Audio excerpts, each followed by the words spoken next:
Chapter 1: The Misunderstanding. "I'm regular," shouted Ethel Martinez into her phone, her voice echoing through the entire grocery store. Every head turned. A teenager dropped his energy drink. A mother covered her child's ears. "Regular, Betty. I told you I'm very regular." Her best friend Betty wasn't on the phone. Ethel was leaving a voicemail. A very loud, very public voicemail about her digestive health. "The doctor said my system is excellent. Top notch. Like a Swiss watch. I don't need your prune juice recommendation." A stockboy pretended to organize soup cans while clearly eavesdropping. An elderly man nearby nodded approvingly. Ethel hung up, satisfied.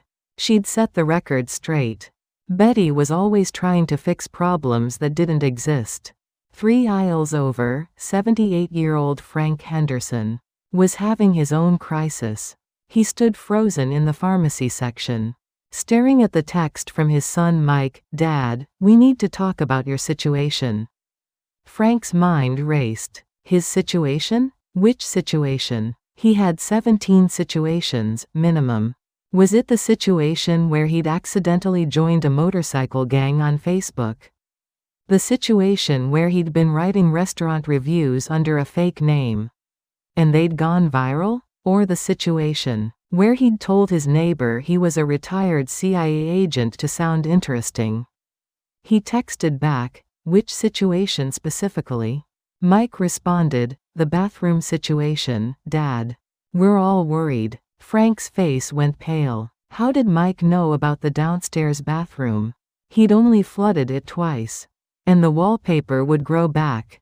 He typed frantically, "I can fix it. Don't tell your mother." "Dad, there's no shame in it. Lots of seniors deal with irregularity." Frank stopped typing. "Irregularity? Irregularity? I am not irregular."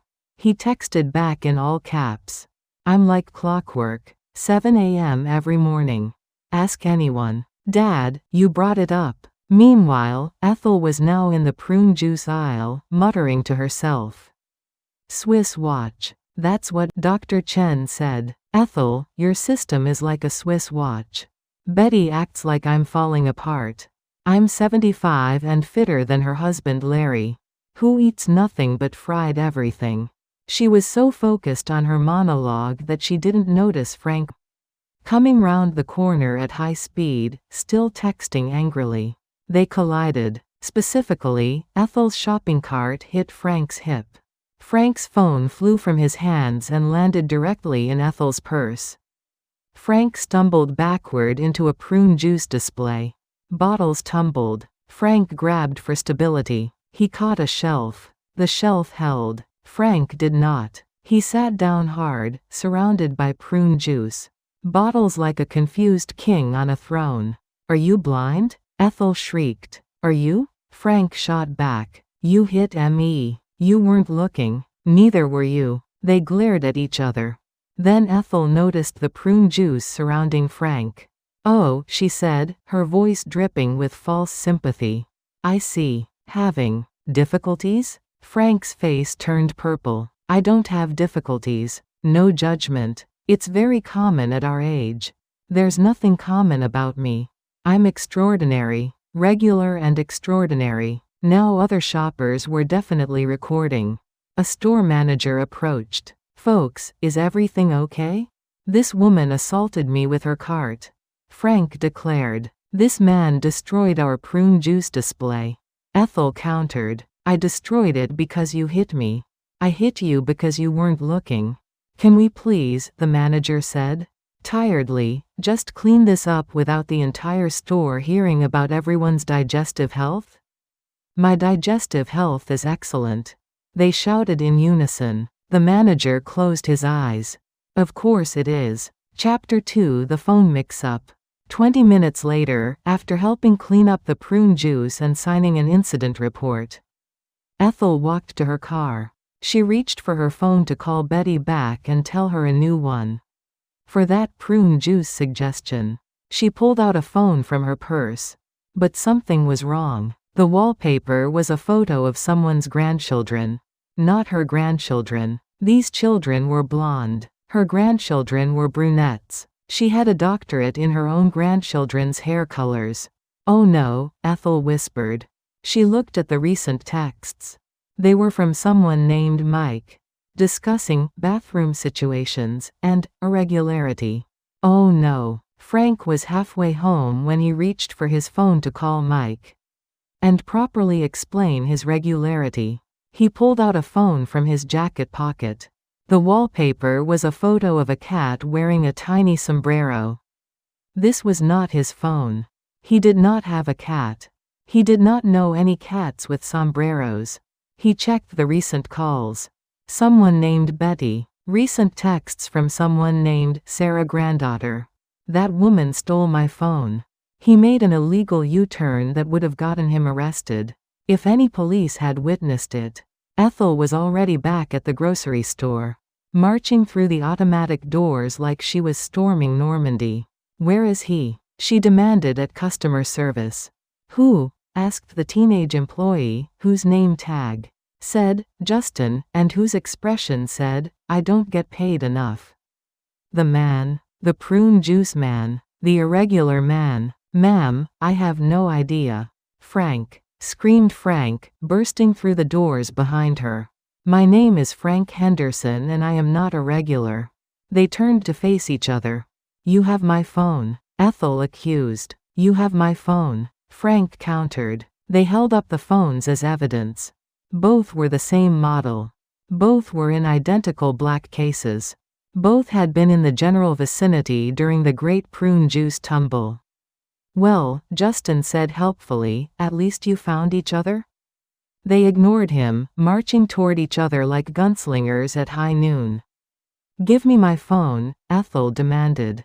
You give me my phone, Frank shot back. I said it first. So what? I'm older. You don't know that. I'm 78. I'm 75. So give your elders their phones. Frank's brain short-circuited. Phone. Now. They swapped phones with the aggression usually reserved for hostage exchanges in action movies. Ethel checked her phone. 12 new messages from Betty. She sighed. Frank checked his phone. 7 new messages from Mike, each one more concerned than the last. He groaned. Your son thinks you're irregular, Ethel said, reading Frank's messages over his shoulder before he could stop her. Your friend thinks the same about you. Frank shot back, grabbing Ethel's phone and reading her messages. Look, Ethel, I saw a great deal on fiber supplements. Give me that. They wrestled briefly over the phones like children fighting over toys. Justin, the employee, just watched, his soul leaving his body. Okay. Frank released the phone. Fine. But for the record, Betty needs to mind her own business. Mike needs to mind his. Ethel smoothed her hair, trying to regain dignity. I am perfectly regular, Dr. Chen said. Swiss watch, I heard you the first time. The whole store heard you. Well, maybe if people minded their own business. Maybe if people watched where they were going. Maybe if people weren't texting while walking. They were nose to nose now, both breathing hard. Both ridiculously angry about nothing and everything. You know what your problem is? Frank said. Oh, please enlighten me.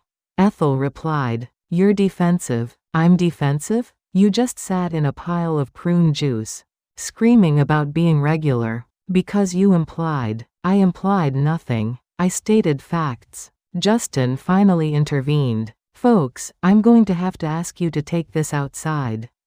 You're upsetting the customers. They looked around. A small crowd had gathered.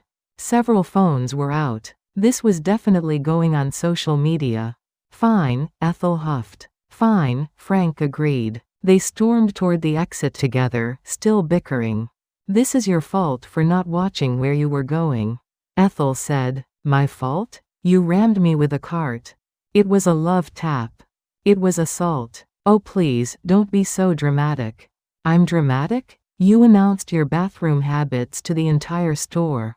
They reached the parking lot and finally stopped, both realizing they were still walking together despite hating each other. Well, Ethel said stiffly. Goodbye. Good riddance, Frank replied. They turned and walked to their cars. Ethel reached her sedan. Frank reached his truck. Ethel's phone buzzed. A text from an unknown number. This is Frank. I may have also grabbed your list from your purse during the phone confusion. It's at my house. 428 Maple Street. Come get it before I throw it away. She texted back, this is Ethel. That's private property. I'm calling the police. It's a grocery list. It says milk, eggs, and cat food.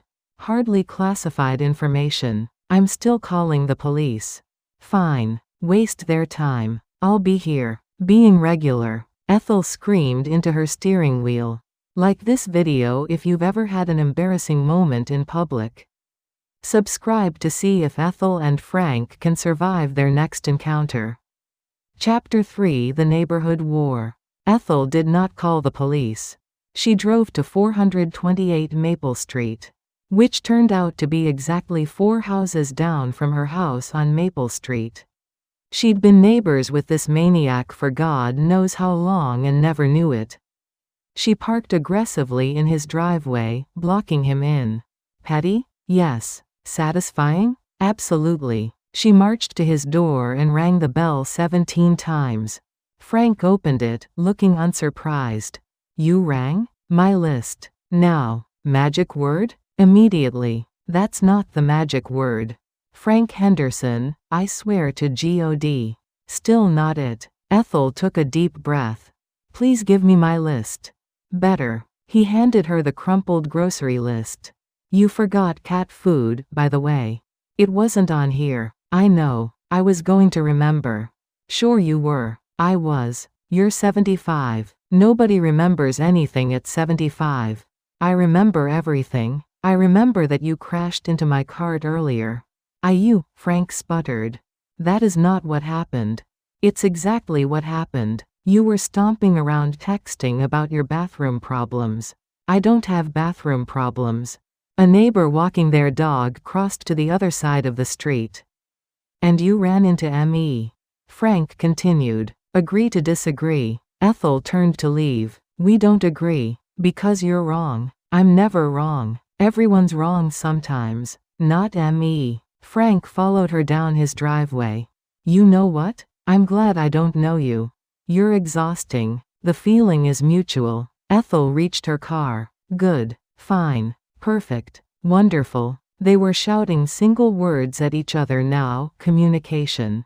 Having completely broken down, Ethel peeled out of his driveway with enough force to leave tire marks.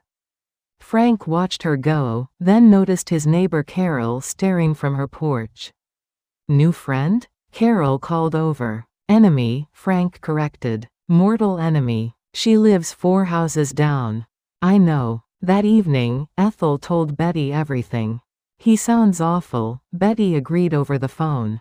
Completely unreasonable. Thank you. Although, what? You did hit him with your cart. Whose side are you on?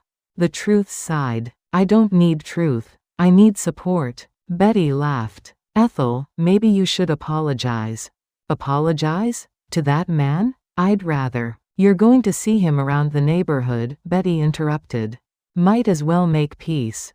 Never. I'm going to avoid him for the rest of my life. Meanwhile, Frank was having the same conversation with his son Mike. Dad, just apologize. For what? For whatever you did. I didn't do anything. She hit me. Then apologize for yelling at her. She yelled first. Dad, you're 78 years old. Act like it. I'm acting exactly my age. Stubborn and set in my ways. Mike sighed. You're going to see her around. Your neighbors. I'll cross the street. Every time? Every time. For the next week, that's exactly what happened. Ethel would see Frank getting his mail. She'd cross the street. Frank would see Ethel walking her cat, yes. The one with the sombrero collection. He'd turn around and walk the other direction. They became experts at avoiding each other. Ethel learned Frank's schedule: morning walk at 6 a.m., newspaper retrieval. At 7 a.m., aggressive gardening at 4 p.m.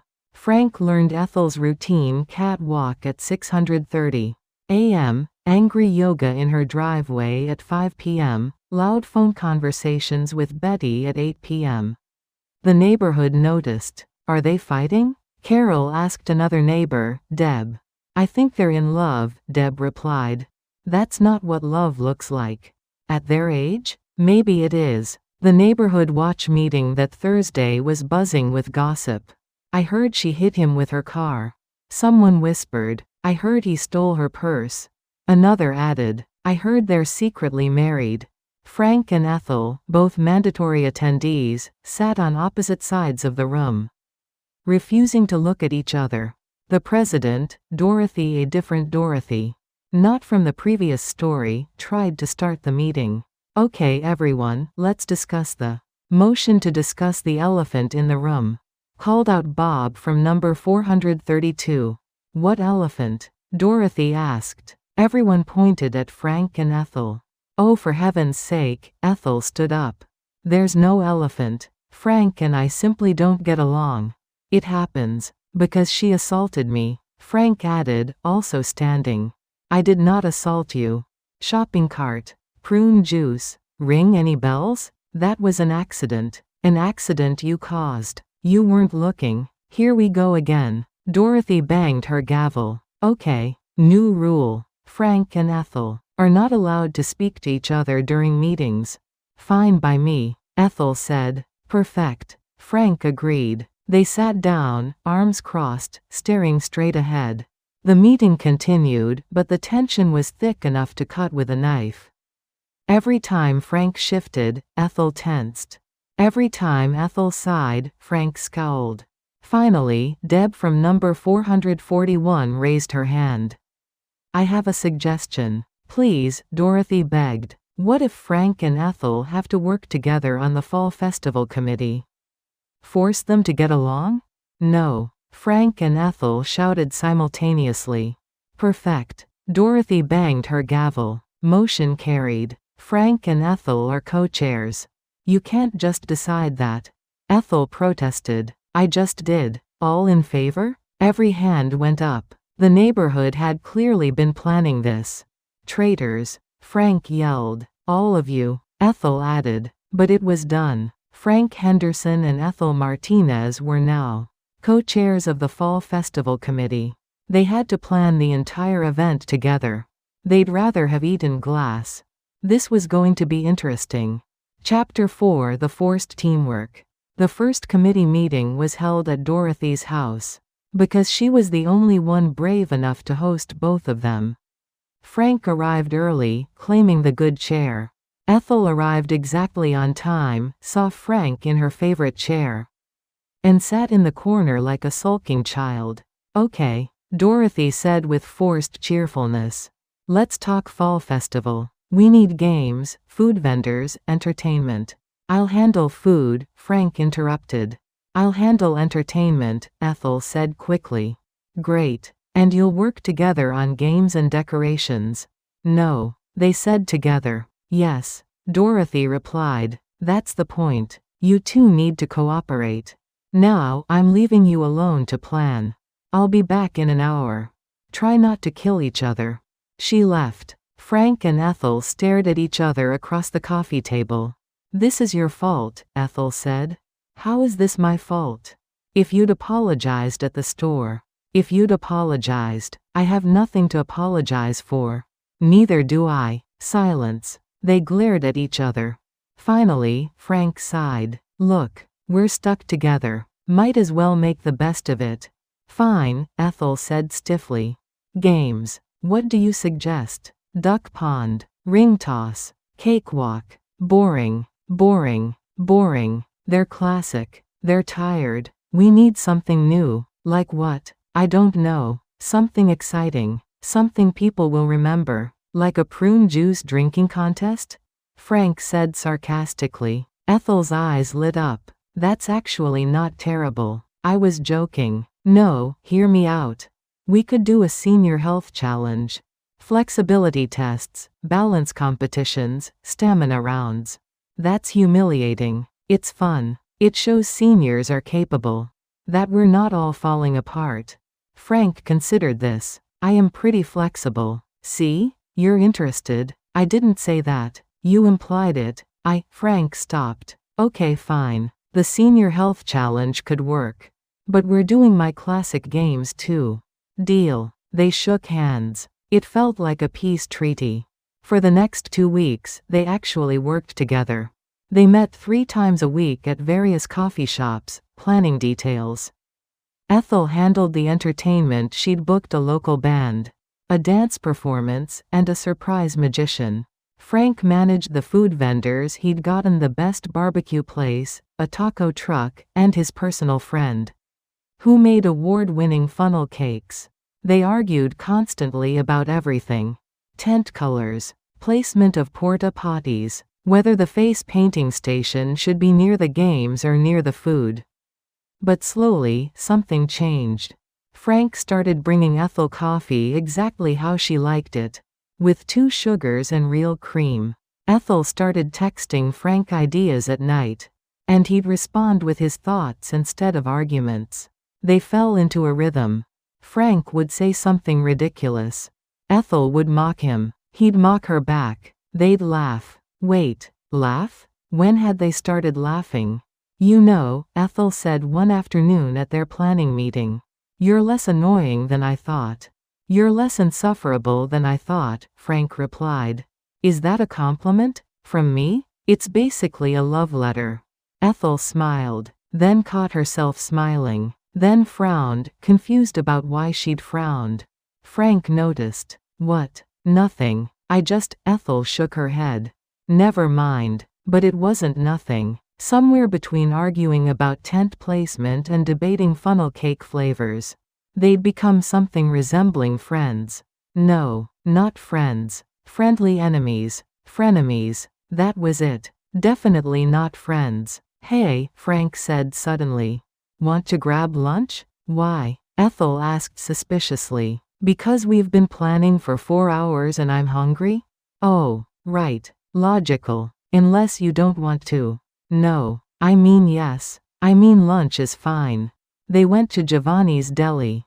Over sandwiches, they talked about things beyond the festival.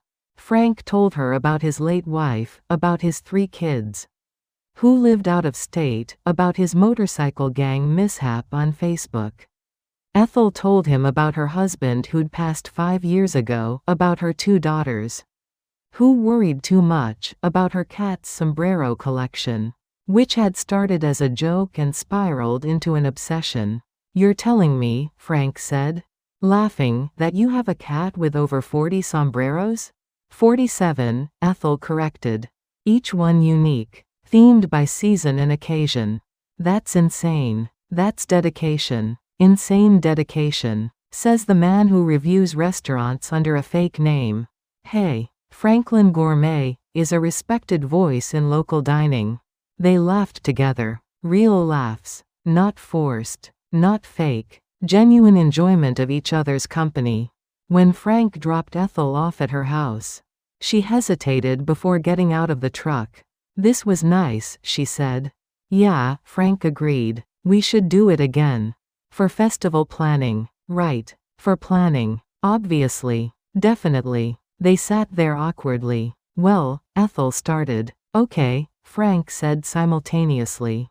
They laughed again. Good night, Frank. Good night, Ethel. She went inside. Frank sat in his truck for a moment, smiling like an idiot. Then he caught himself. No, he said aloud.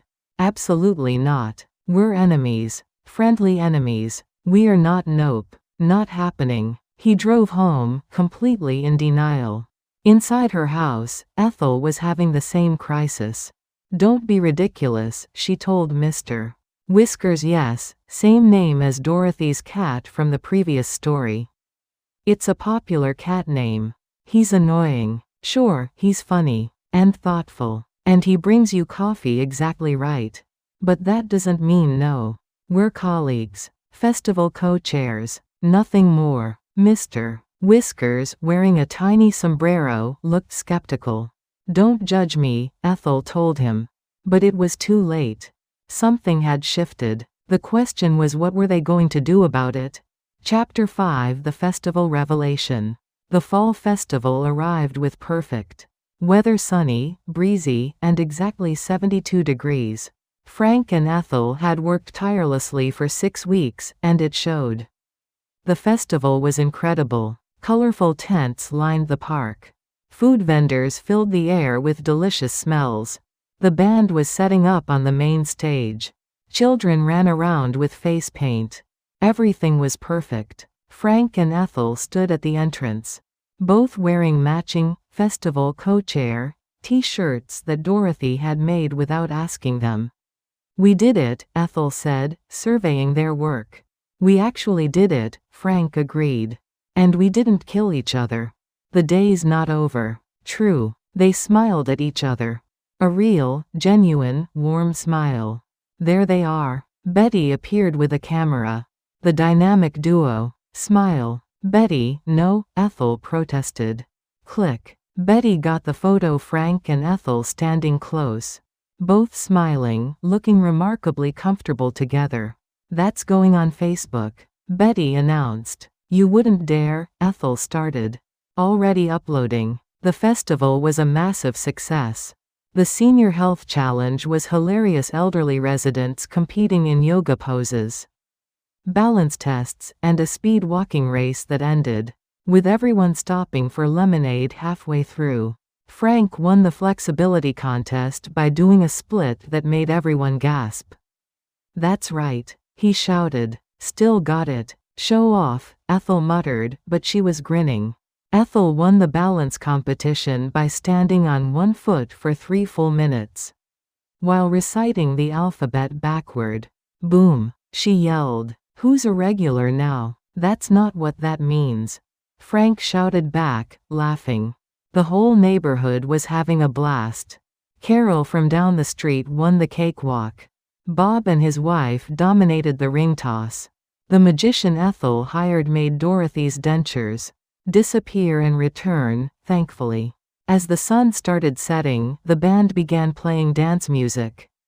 Frank found Ethel at the refreshment tent, eating funnel cake.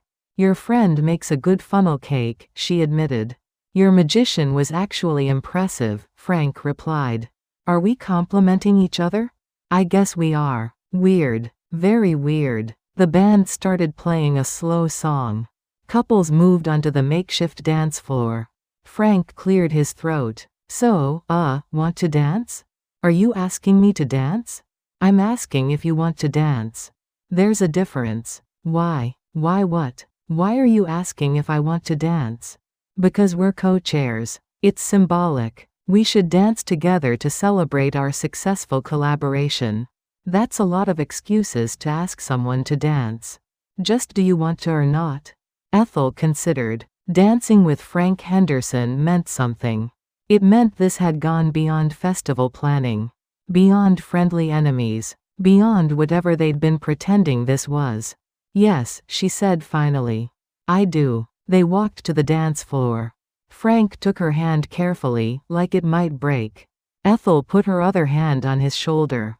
They swayed to the music, both extremely aware that the entire neighborhood was watching. "Everyone's staring," Ethel whispered. "Let them stare," Frank replied.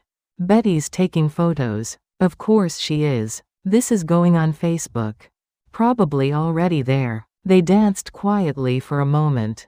"So," Frank said, "I have a confession." "Oh? I don't hate you." "I knew it." "Shush. Let me finish." "Sorry. I don't hate you. In fact, Frank paused, gathering courage. "I think you're pretty great. Annoying, but great." "That's the sweetest insult I've ever received," Ethel said, smiling. "What about you? What about me? Do you still hate me?" Ethel pretended to think about it. "Hate is a strong word." "Ethel. Fine. No, I don't hate you. She took a breath. "I actually like you, even though you're stubborn and ridiculous." "We're both stubborn and ridiculous." "True." They kept dancing. The song changed to another slow song. Neither of them moved to leave the dance floor. "So what now?" Frank asked. "What do you mean? The festival's basically over. We're not co-chairs anymore. Do we go back to avoiding each other? Do you want to?" No, Frank said honestly. I really don't. Me neither, Ethel admitted. So, dinner sometime? Like a date? Like a date. Ethel smiled. Only if you promise not to text about bathroom situations in public. Only if you promise not to announce yours to entire grocery stores. Deal. They laughed, still swaying to the music, surrounded by their neighbors, who were definitely talking about them. You know, Ethel said, Betty's never going to let us live this down. She'll say she knew all along. Mike will do the same. He'll claim he sensed it from the beginning. They'll be insufferable. Absolutely insufferable. Want to mess with them? How? Ethel grinned mischievously. Let's pretend we're still fighting. Really sell it, then surprise them later. Frank's eyes lit up. That's devious. I know. I love it. The song ended. They pulled apart, then in perfect synchronization turned to each other and started arguing loudly. Well, thank you for stepping on my feet, Ethel announced. Me? You stepped on my feet. Frank shot back. The crowd around them went silent. This festival was successful in spite of you, Ethel continued. In spite of me? I did all the work. You did half the work. Generous estimate. They stormed off, in different directions, both struggling not to laugh. The neighborhood stood stunned. Did they just? Carol started. I thought they were, Deb added. What just happened? Dorothy demanded. Betty pulled up Facebook on her phone. But I already captioned the dancing photo, Love Blooms at the Fall Festival. Mike, who'd driven in for the festival, stood next to his dad's truck, equally confused. Dad was just telling me about taking her to dinner. Around the corner, hidden behind the equipment tent. Frank and Ethel were doubled over laughing. Did you see their faces? Ethel wheezed. Betty looked like she'd swallowed her phone. Frank gasped. They high-fived, then looked at each other, both grinning. So, Frank said, dinner next Friday? It's a date, Ethel confirmed. Your treat, since you destroyed the prune juice display. That was weeks ago. Bringing it up forever. That's not fair. Life's not fair, Henderson. Deal with it. Frank shook his head, smiling. You're impossible. And you like it, Ethel replied. Unfortunately, I do. They walked back to the festival together, still bickering. Still arguing, still completely themselves. Later that night, after the festival ended, and everything was cleaned up, Betty cornered Ethel. What was that? What was what? Ethel asked innocently. The fighting. After you were dancing. After everything. Oh, that? Frank and I just have a complicated relationship. Complicated how? Betty, some things are private. You can't just. Ethel's phone buzzed. A text from Frank, same time tomorrow to plan our dinner date? Need to coordinate, so we can argue about the restaurant choice properly. She texted back, obviously. I'll suggest Italian. You'll protest. I'll insist. You'll cave. You know me too well. That's the point. Ethel smiled and put her phone away. Betty was still talking, but Ethel wasn't listening. She was too busy being happy. Sometimes the best relationships started with the worst first impressions. Sometimes you had to crash into someone literally to find your person. And sometimes that person was just as stubborn, just as ridiculous, and just as perfectly imperfect as you were. She'd tell Betty eventually. But for now, it was fun to keep everyone guessing. After all, she and Frank had gotten pretty good at causing chaos together. Why stop now? Did you love Ethel and Frank's chaotic love story? Subscribe for more hilarious senior adventures. Like this video. If you've ever fought with someone who became your friend, drop a comment with your embarrassing public moment. We all have them. Hit that notification bell so you never miss our comedy stories. The end.